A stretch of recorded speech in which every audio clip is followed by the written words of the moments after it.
Thanks very much. Welcome to my talk. I will talk about control flow flattening. I hope it's going to be interesting for you, and you can talk about it during lunch.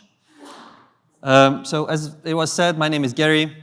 I work for FortiGuard Labs at Fortinet. I come with ethical hacking background. I was doing penetration testing for quite a long time. Now I do mostly malware research and threat intelligence. I come from Hungary. I live in Germany, and if you have questions later, then you can reach me on these platforms. About the talk, there will be a quick introduction that I'm going to introduce control flow flattening, and that's going to be our main topic. And I will introduce three different strategies how to deal with control flow flattening, and these are going to be pattern matching, emulation, and symbolic execution. So just a quick note, this is basically the summary of the paper that I wrote. So if you're interested in the topic, then I definitely recommend to read the paper, because all the source code I will show snippets of here is there, so because I couldn't put everything here. So intro, very quickly, because you're a knowledgeable crowd, so you're all aware that how the cybercrime industry is changing. Now there are different groups focusing on different parts of the ecosystem. Initial access broker, surprisingly getting initial access. Malware as a service provider are focusing on creating malware, and the other people are using these to do the actual attacks.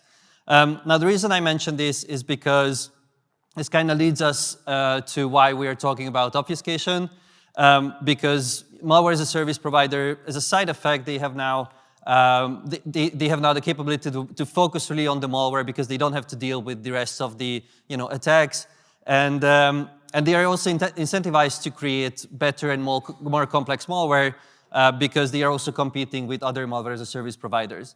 And one way to create better and more complex malware is to build in more anti-reverse engineering, whatnot techniques, and that's where obfuscation comes in. So, it's not surprising that we see more and more obfuscation. This is a stat from last year from FortiEDR, which shows us kind of clearly that how much defense evasion is detected compared to the other techniques or tactics. So, it's definitely worth to talk about it. It's just kind of to underline the message with data. And why obfuscation? Because although it's not a silver bullet, it's kind of a ball and chain. So the main goal of every obfuscation technique is to slow down the analysis. And some techniques are less successful in that, and other techniques are more successful in slowing down. But generally, the idea is that it's really cheap for an adversary. So, for instance, when we talk about control flow flattening, after setting up your environment, flattening a binary or the source code, it takes like a minute. So it's not really effort for the malware author. There's also a lot of off-the-shelf tools available, a lot of open source tools available for most of the programming languages out there. So it's actually surprising why not everybody is using obfuscation, because it's just so easy. But for the analyst or the reverse engineering, it can be a lot of pain, and in many scenarios, when there's time pressure, it can really make the full reverse engineering invisible. So if it's an incident response and you really need answers quickly, then you really have to be careful what you exactly do, because the control flow flattening, for instance, can be really time consuming. I will focus on C, but just because the example I will show is written in C. So, control flow flattening. Some of you probably already know it, but I will do a control flow flattening 101 on this slide. It's an obfuscation technique to obfuscate the control flow of a function in a binary.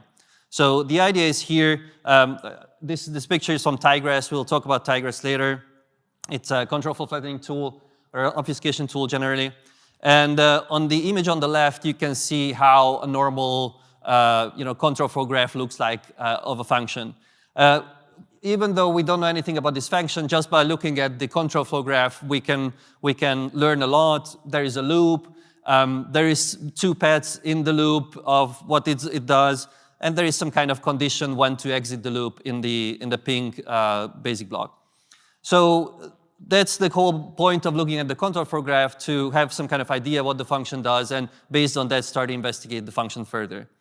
Now when you apply control flow flattening, you get the image on the right, which is, kind of tells us why it's called flattening, because you get a flat structure. Usually the basic blocks in the middle are which we'll call original basic blocks, that contain the original logic of the binary, and the red block here, which could be one or multiple basic blocks, is the dispatcher that implements basically the state machine that decides which state is going to be next, and then send the control flow that way. So just a little terminology. Original basic blocks, as I said, are the blocks in the middle that contain the original logic of the function. The dispatcher is the one that implements the state machine.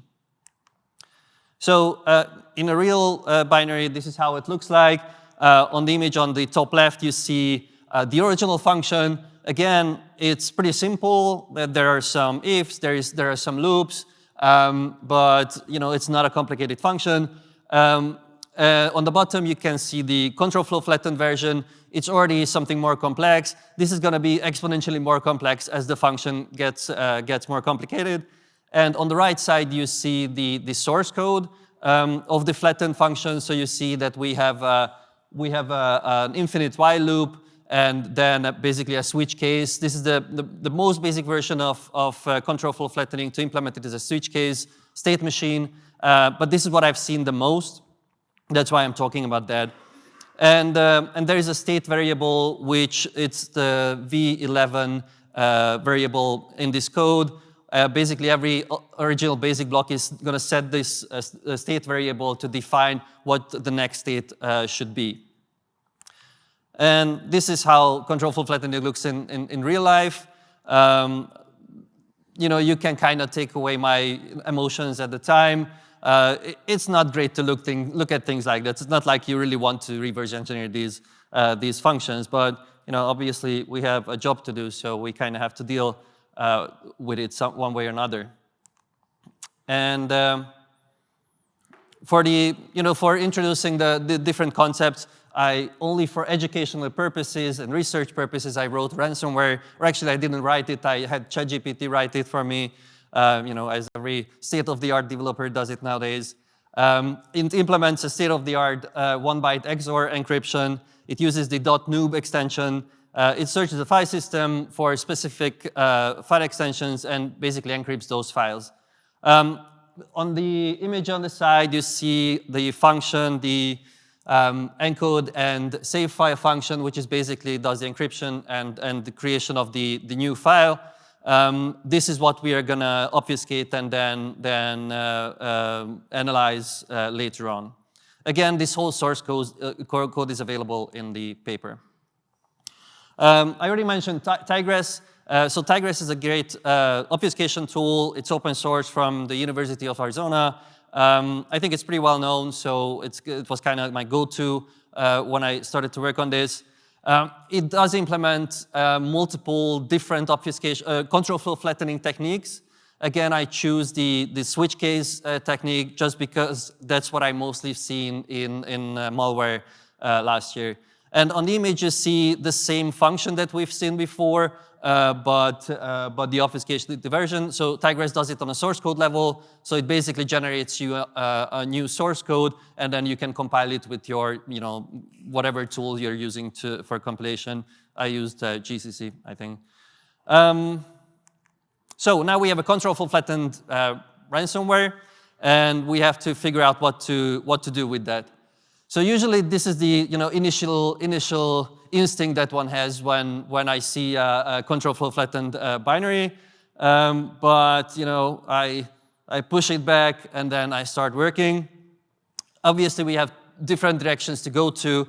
In this talk, we are gonna focus on static analysis with the goal of restoring the original control flow. And for that, we're going to use emulation, pattern matching, and symbolic execution.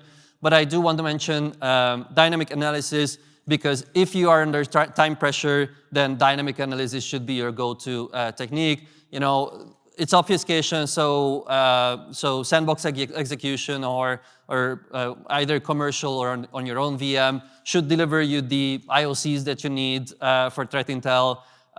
If it's just a loader and you really are interested in the next stage payload, then you should just run it and dump the payload from memory. Then it just doesn't worth the time to actually do control flow restoration. Also, debugging is a really great fallback. So when I worked with the Pandora ransomware, which was very highly obfuscated, including with control flow flattening, debugging was the most efficient way to do it. I spent a lot of time trying emulation to get working. It didn't work out. So debugging was the most useful in that case. But I will go into these discussions later on. But as I said, we're going to focus on static analysis here and control flow restoration. This is a generic process of how to restore the control flow. Basically, first we have to identify original basic blocks. Visual, that's often very easy. Here I mark them with the green, so those are the green boxes. Usually those are the long basic blocks because it contains the actual logic of the function. And usually they end up at the same basic block at the end, which is going to redirect the control flow back to the dispatcher basic blocks. Then we need to identify the decision basic blocks. So I can't call them decision basic blocks. I'm not sure anybody else does that. Basically, those are the blue ones. What happens is that if in your original code, the original basic blocks ends in a conditional jump, so basically it has two next states or two next basic blocks, then after flattening, this is going to be moved into a separate decision basic block to actually make this decision, and then set the state variable according to the decision. But the thing is that it has to be separated because first the control flow will go back to the dispatcher and then it goes to the original in the decision basic block, and then the next state is going to be stat and it goes back again to the dispatcher, and that's how you get to the next original basic block. So it's a bit complicated if there is a conditional jump. Then we need to identify state variables. The state variable, it's usually pretty easy. The original basic blocks and the decision basic blocks are going to set the state variable at the end because they have to say which state should come next. And the dispatcher code should check that state variable and decide which basic block to execute. So once we identified all these components, then we can start mapping them and put the connections together. So first we need to map the states to each original basic blocks, basically to decide which green box is going to be executed when it's state 1 or state 2 or state whichever. Then we have to figure out the next states. So either look at the end of each original basic block, but if there's a conditional jump, then we have to look at the decision basic blocks and look at which next states are going to be set. And once we have all these, then basically we have every information to restore the original control flow because we know which state represents which basic block, and we know which next state come after each basic block. So let's see how we can do this using the different techniques I mentioned. So I'm not sure how is it in other countries. In Hungary, when I learned to drive, on one of the practical examination, obviously every time you sit in the car and start to drive, you have to check the tire pressure first. So on the examination, what we had to say was this sentence that with visual inspection, I determined that the tire pressure is adequate. And then with that, everything was cool. So this is kind of how I feel with pattern matching. Basically, with visual inspection, we can decide which basic blocks are which, but we do have to implement this somehow in a script. So basically, we need to build some kind of heuristics based on our visual inspection. This is just one example of how to identify the original basic blocks. So this is an original basic block, and we could say, for instance, that it has more than 3 instructions. That's generally true to original basic blocks because they contain the logic. Then at the end, it has a fixed jump to that one basic block that's going to direct it back to the dispatcher. And usually the second to last instruction is a move to set the state variable. So with this heuristic, we can implement a code that's going to go through each basic block, and whenever it finds one that fits these conditions, then we can say that this is an original basic block.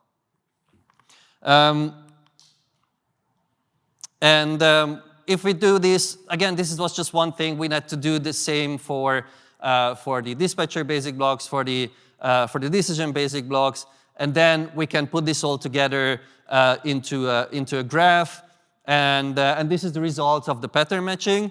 We could reorganize the graph a little bit because I'm not sure we see this, not really.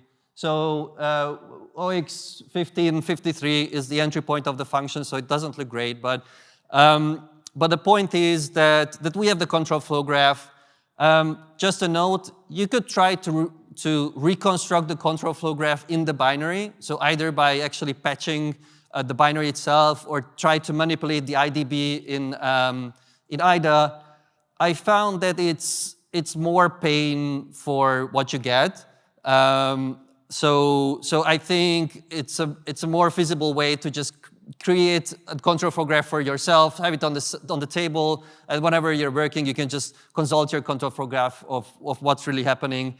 The return of investment on reconstructing the actual binary is not great. Also, pattern matching might look basic, and it is, but it's often easier and faster to implement than the other complex techniques, but I will talk about that there. Now, emulation. So with emulation, I mentioned that, for instance, in Pandora, it was a pain and it didn't really work. There were so many different obfuscation techniques. So it sometimes works, sometimes it doesn't. So I like to use emulation as kind of like finding low-hanging fruits.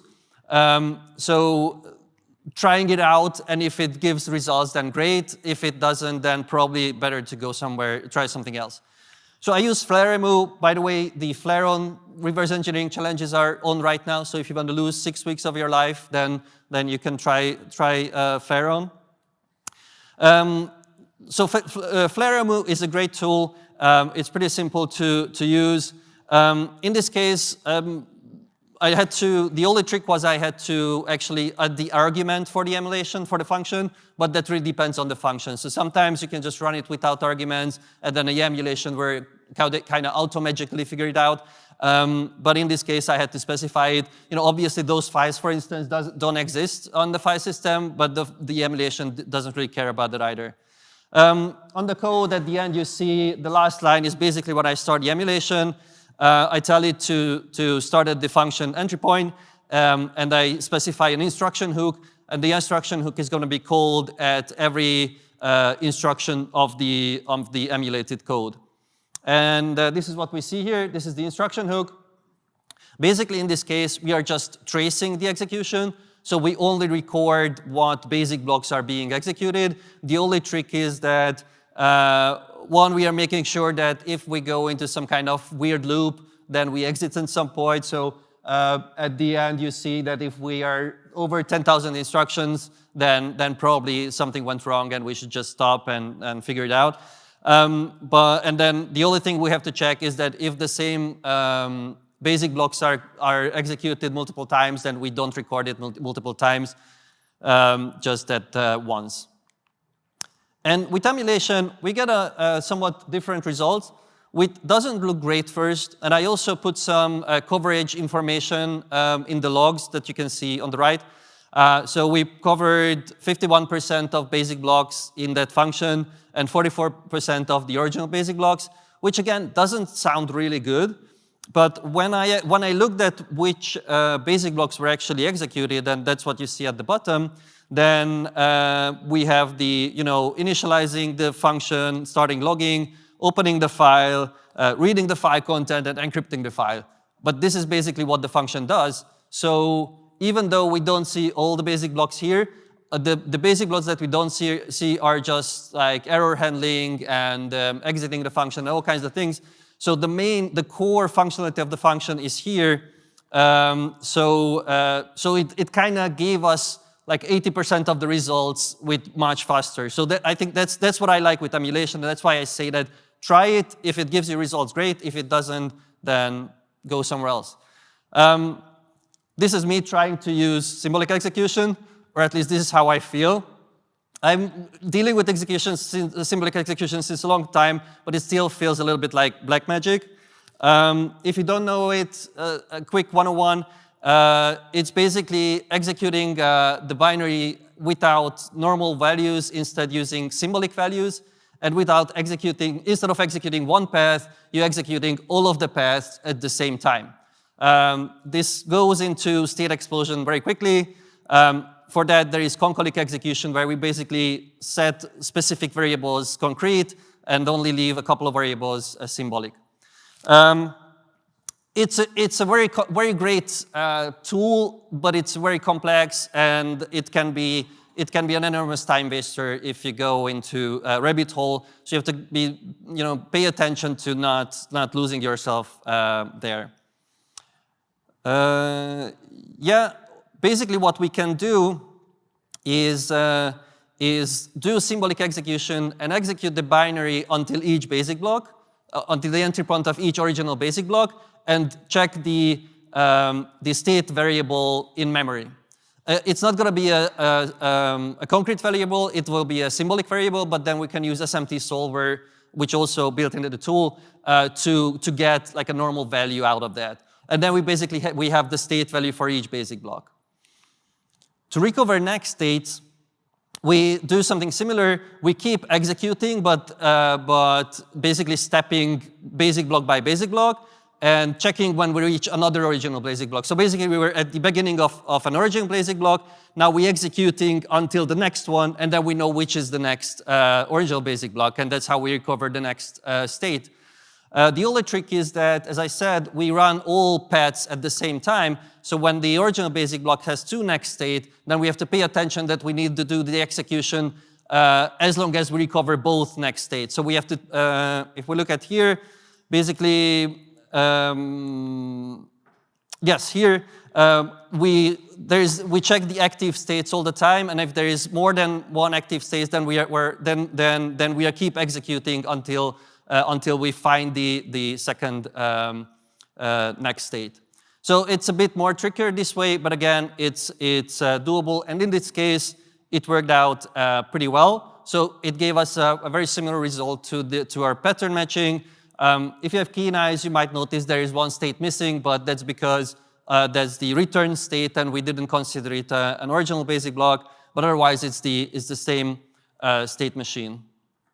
So symbolic execution is great, but it can be difficult. So it's probably not something that you want to try in incident response. It's something where you want to experiment with first, and then once you're comfortable with the technique, then you can go into that. And an honorary mention to debugging. As I said, I use it successfully. When I say successfully, it means that it was still very painful, because I still had to basically single step through the function, and most of the time I didn't really know where I was in the function, but I could observe many things, like which other functions are called, what are the return values, which helped me to understand the functionality of the binary and of that specific function. So debugging could work very well. You can also use breakpoints and set logging for the breakpoints without stopping, and then basically create an execution trace. For instance, in x86 DBG, I find it a really cool way to recover stuff. Yeah, I think I'm good on time. So conclusion, Control Flow Flattening is hell, but this is what I recommend you to do if you see a Control Flow Flattened binary. Collect as much intel as you can with dynamic execution, sandbox, or your own machine. Check if emulation brings you useful results. That I think there it's worth the time to invest. If not, then check if pattern matching would be useful. Like if the same patterns would fit all the functions in the binary, then probably the same script could be reusable for all the Control Flow Flattened functions. If you know symbolic execution really well, then you can go there, but probably not under time pressure. So that's it. I was Gary, and if you have any questions, I think we still have time. Absolutely.